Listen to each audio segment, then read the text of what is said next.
Good morning students, my name is Nikita. Welcome to my channel Commerce Fun Time. Today is our topic on meaning of and objective of accounting. ठीक है।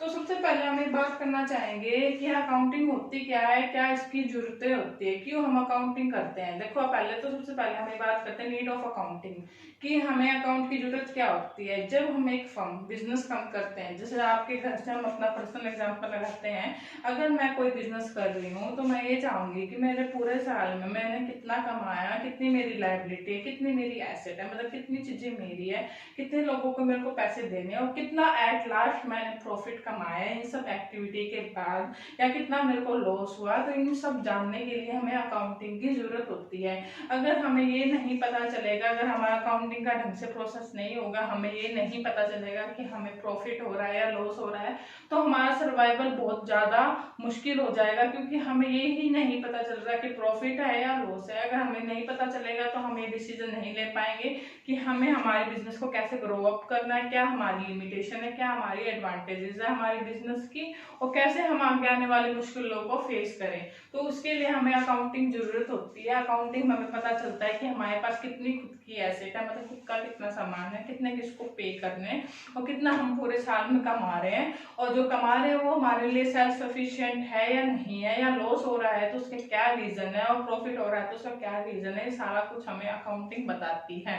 ठीक है, अब हम start करते हैं यहाँ से कि इसकी डेफिनेशन अकाउंटिंग होती क्या है। नियरली एवरी बिजनेस, जो सारी बिजनेस होती है, हैज अकाउंटिंग सिस्टम। सबका अपना अपना अकाउंटिंग सिस्टम होता है और ये मस्ट है। ये क्या है? मस्ट है। बिना अकाउंटिंग के हम इसको नहीं देख सकते। कंपनी कोई भी बिजनेस बिना अकाउंटिंग के हम नहीं सोच सकते, जब तक हमें ये नहीं पता चलेगा पूरे साल का हमारा प्रॉफिट क्या है। ठीक है, तो it is the mean of collecting. इसका मतलब क्या है? पहले तो डाटा को कलेक्ट करना कि हमने कौन कौन सी एंट्री की है। जब कलेक्ट करता है तो उसको समराइज करना, शॉर्ट में लिखना। अब तुम सारी डिटेल लिखोगे तो उसको चेक करके खुद कंफ्यूज हो जाओगे, तो इसको शॉर्ट फॉर्म में बनाना। कैसे करना कि आपको इजिली अंडरस्टैंड और जल्दी हो। फिर एनालाइज करना, फिर इसको देखना कि हम क्या उसमें चूज करना है, क्या हम उसमें देख रहे हैं, उसको अच्छे से एनालाइज करना। और क्या करना? रिपोर्ट करना कि हमारा प्रॉफिट हुआ या लॉस हुआ है इन मॉनेटरी टर्म। मॉनेटरी टर्म खाली किसमें? पैसों की टर्म में, पैसे। ठीक है, पैसों के टर्म में इनको करना। खाली पैसों वाली एंट्री अकाउंट्स में होती है, जिसमें पैसे नहीं होते उसको हम इतने अकाउंट में हाईलाइट नहीं होने देते। ठीक है, इंफॉर्मेशन अबाउट बिजनेस, सारी बिजनेस की इंफॉर्मेशन हम मॉनेटरी टर्म की किसमें लिखते हैं? अकाउंटिंग में हम लिखते हैं। ठीक है, अब सबसे पहले क्या इसके कैरेक्टरिस्टिक, क्या क्या कैरेक्टरिस्टिक होते हैं अकाउंटिंग में, क्या क्या है इसके। सबसे पहले अकाउंटिंग क्या है? एक आर्ट है। क्या एक आर्ट है और साइंस है। साइंस क्या होती है? मतलब रूल्स, जिसके स्पेसिफिक रूल्स एंड रेगुलेशन होते हैं। तो अकाउंटिंग के भी रूल्स एंड रेगुलेशन होते हैं, जो काफी इकोनॉमिक्स, जो काफी अकाउंटेंट, जो काफी ऑथर्स ने अपने अपने रूल्स बनाए हैं, एक रूल बनाए हैं जो हमें फॉलो करने पड़ते हैं अकाउंटिंग के। जो हमने चैप्टर 3 में पढ़ा था अकाउंटिंग प्रिंसिपल, उसको हमें फॉलो करना होता है। तो ये क्या होता है? साइंस होते हैं। और आर्ट क्या होता है कि आपने सुना होगा अकाउंट को रिकॉर्ड करने की सबकी अपनी अपनी आर्ट होती है, सबकी कला होती है कि कोई प्रॉफिट निकाल लेता है, कोई उसका लॉस बन जाता है।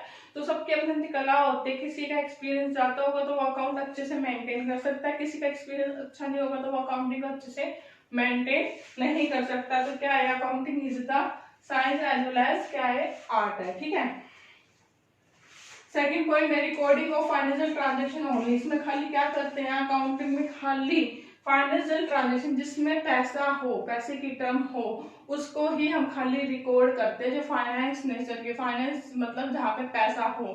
और क्या है? Recording in term of money, हम खाली मनी की टर्म में इसको रिकॉर्ड करते हैं कि ₹5000 का हमने माल खरीदा। ये नहीं लिखेंगे हमने 5000 का 50 पेटी खरीदी, नहीं।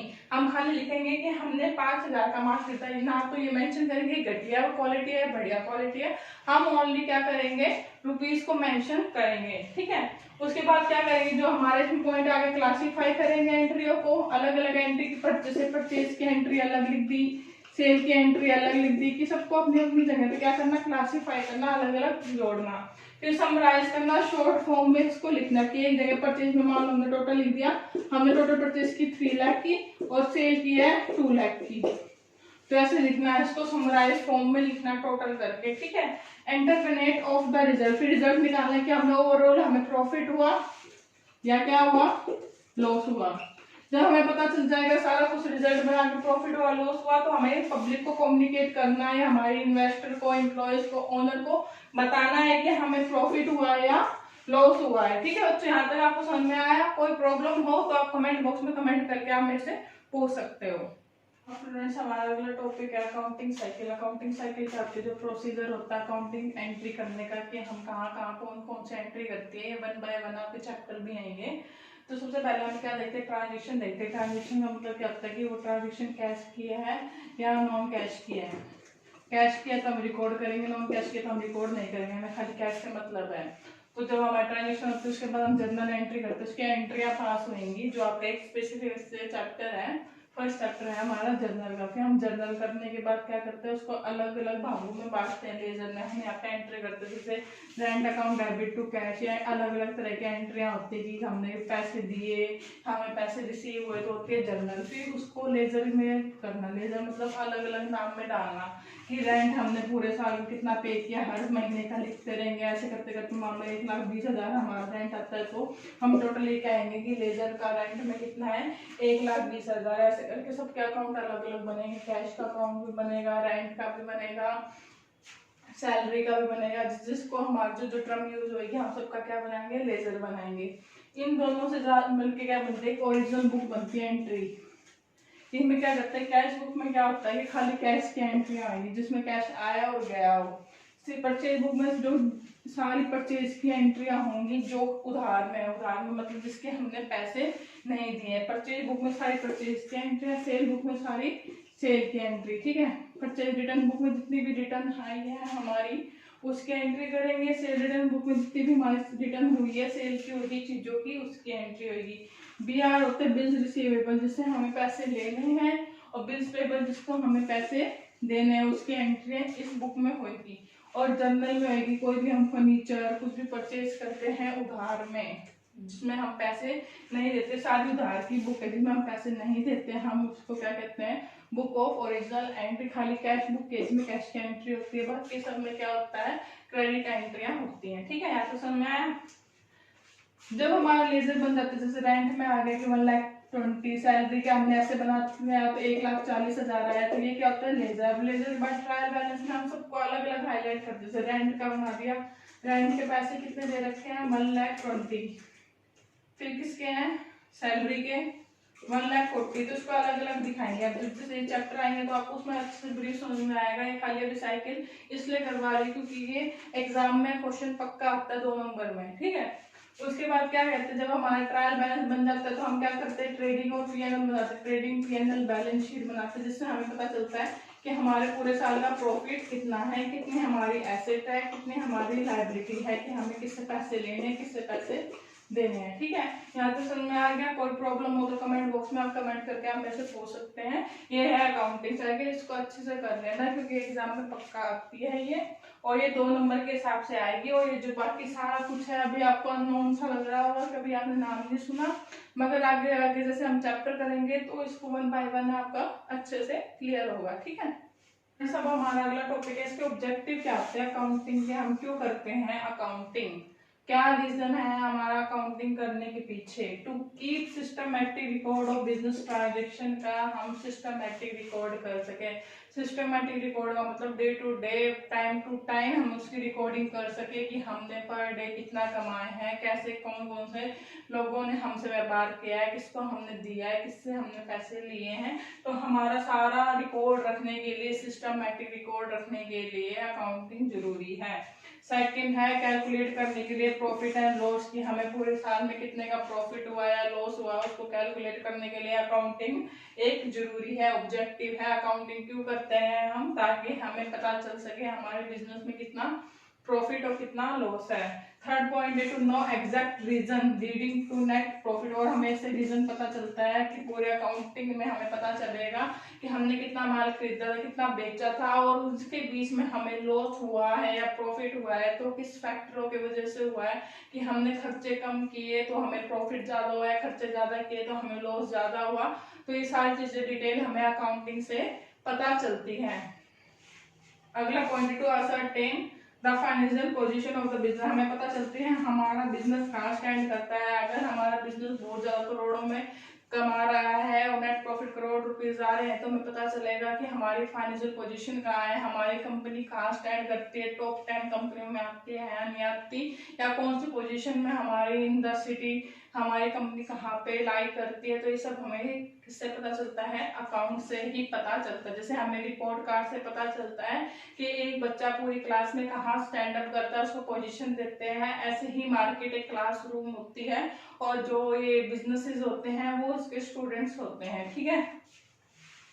अगला to ascertain the progress of the business from year to year, अगर हम प्रॉपर ईयर टू ईयर अगर हम वो बनाएंगे, इसके अकाउंट बनाएंगे, तो हमें पता चलता रहेगा कि वो हर साल कितने प्रोग्रेस कर रहा है। लेट टेक एन एग्जांपल, जैसे प्रॉफिट हमारा 1 लाख था, अगले साल 2 लाख हो जाता है, अगले साल 2.5 लाख होता है, तो हम इससे प्रोग्रेस पता कर सकते हैं कि हमारा बिजनेस प्रोग्रेस कर रहा है या नहीं कर रहा है। जैसे हमारी प्रोग्रेस रिपोर्ट होती है स्कूल में बच्चों की बनाते हैं कि उसकी इस बार 70% है, अगली बार अगर उसकी 60 आ रही है तो वो डाउनवर्ड हो रहा है, अगर उसके 75-80 आ रहे हैं तो अपवर्ड हो रहा है। तो वो प्रोग्रेस रिपोर्ट की तरह ही ये बिजनेस की प्रोग्रेस रिपोर्ट होती है जो बताती है कि बिजनेस अच्छे से काम कर रहा है या नहीं कर रहा, ठीक है। अगला पॉइंट है to prevent and deduct error and fraud, अगर किसी तरह का एरर और फ्रॉड को चोरी करने की कोशिश करता है तो वो अकाउंट में छेड़छाड़ करता है। जैसे मेरे को 10,000 रुपए उससे निकालना है, तो मैं उसकी ऐसी सेटिंग करूंगी अकाउंट में कि वो निकल जाए। तो अगर हम उसका सिस्टमेटिक रिकॉर्ड करेंगे, अगर कोई चोरी करता है तो इसमें पता चल जाता है कि हमारे अकाउंट्स मैच नहीं करेंगे, इसका मतलब कहीं ना कहीं कुछ ना कुछ फ्रॉड हुआ है, वो इससे हम इजिली अकाउंट से निकाल सकते हैं, ठीक है। अगला है हमारे, ये थे हमारे सारे ऑब्जेक्टिव जो पूरे हो चुके हैं। अब इसके फंक्शन क्या है कि अकाउंटिंग क्या क्या काम करती है, क्या उसके वर्क है, क्या उसकी परफॉर्मेंस है। तो फर्स्ट है maintain complete and systematic record, जो इसमें आ चुका है कि वो कंप्लीट रिकॉर्ड बनाती है, systematic time to time date to date वो रिकॉर्ड्स बनाती है। सेकंड क्या, कम्युनिकेट द फाइनेंशियल रिजल्ट, जो हमारे फाइनेंशियल मान लो प्रॉफिट आया या लॉस आया, दो ही कंडीशन होती है, तो वो अपने पार्टीज को बताते हैं जो उससे रिलेटेड है, ओनर मैनेजर एम्प्लॉयज, उसको बताते हैं कि हमने इस साल, जैसे आपने सुना होगा कि कोई कंपनी कोई प्रॉफिट कमाते है तो हमने बताते हैं एम्प्लॉयज कि हमने अपना टारगेट अचीव कर लिया, हमें इतना टारगेट था, हमने ये कर लिया है, आपकी वजह से हमें ये टारगेट अचीव हुआ है। तो क्या करते हैं वो प्रॉफिट अपना कंपनी एम्प्लॉयज ओनर सबको बताते हैं कि हमने कितना कमाया। वो कौन बता सकता है, खाली अकाउंटिंग, ठीक है। अगला नेक्स्ट पॉइंट है protecting the asset of business, हम प्रोटेक्ट कर सकते हैं हमारी एसेट। कितनी एसेट, मतलब जो चीज हमारी खुद की है, उससे हमें पता चलता है कि आज में हमारे मान लो हमारे पास कार है, बंगला, गाड़ी है, तो हमें पता है उसकी वैल्यू करोड़ों में है। तो ऐसे ही हम बिजनेस की एसेट को अकाउंटिंग की वजह से बता सकते हैं कि हमारी कुल टोटल एसेट कितनी है, ठीक है। अगला providing assistance of management, management को बेस प्रोवाइड करती है। अगर हमारा काम अच्छा चल रहा है, अकाउंटिंग में प्रॉफिट आ रहा है, तो इससे पता चलता है कि हमारी मैनेजमेंट अच्छा काम कर रही है। अगर हमारे में लॉस आ रहा है तो इससे पता चलता है मैनेजमेंट अच्छा काम नहीं कर रही। तो इससे मैनेजमेंट अपने आप को इम्प्रूव कर सकते हैं। अगर लॉस आ रहा है तो उसको इम्प्रूव करने की कोशिश करेगी, अगर प्रॉफिट आ रहा है तो और ज्यादा प्रॉफिट लाने की कोशिश करेगी। वो खाली अकाउंटिंग से ही पॉसिबल है, वो अकाउंट देख के ही अपनी गलतियों को डिडक्ट करती है, ठीक है। ट्रस्टशिप, अगला पॉइंट है वो ट्रस्ट के लिए काम होता है। अकाउंट एक तरह का ट्रस्टशिप होता है जिसमें हम यकीन कर सकते हैं कि ये ओरिजिनल डाटा है, जिसमें हम कह सकते हैं कि हमारी कंपनी ने इतना प्रॉफिट अर्न किया है, ठीक है। लीगल नीड होता है, लीगल नीड क्या होता है कि गवर्नमेंट जब टैक्स लेती है तो वो अकाउंट देख के ही लेती है। अकाउंट में जो प्रॉफिट आता है अपना, गवर्नमेंट उसी के बेस पे हमें टैक्स लेती है। तो वो एक लीगल नीड है अकाउंट बनाना कि ताकि हमें पता चले लास्ट में कितना प्रॉफिट है, वो कितना उस पर टैक्स बन रहा है, ताकि हम गवर्नमेंट को पे कर सकें। अगला पॉइंट है फिक्सिंग रिस्पॉन्सिबिलिटी, एक कंपनी में बहुत सारे लोग काम करते हैं और सबके अलग अलग डिपार्टमेंट होते हैं, और डिपार्टमेंट वाइज हमें पता चलता है कितने वर्कर ने कितना काम किया हुआ है और हमें आगे कितना उन्हें प्रॉफिट दिया है। अगर हमारा प्रॉफिट उसके अकॉर्डिंग नहीं आता तो हम उसकी रिस्पॉन्सिबिलिटी उसको फिक्स कर सकते हैं कि आपका काम ये था, आपने इतना टारगेट पूरा नहीं किया। जैसे मान लो एक इंश्योरेंस कंपनी में आपको पता होगा एजेंट को वो मिलते हैं, क्या कहते हैं, टारगेट मिलते हैं। उसी के ऊपर अगर कोई अच्छा काम करता है तो उसको रिवॉर्ड भी मिलता है, पैसे भी मिलते हैं, और कोई गंदा काम करता है तो उसको हटा भी देते हैं और डांट भी पड़ती है। अगर मान लो एक एजेंट 1000 पॉलिसी पर डे देता हो या एक महीने में देता हो तो उसकी वर्क प्रोग्रेस बहुत अच्छी होगी, उसकी वजह से कंपनी को भी प्रोग्रेस होगी।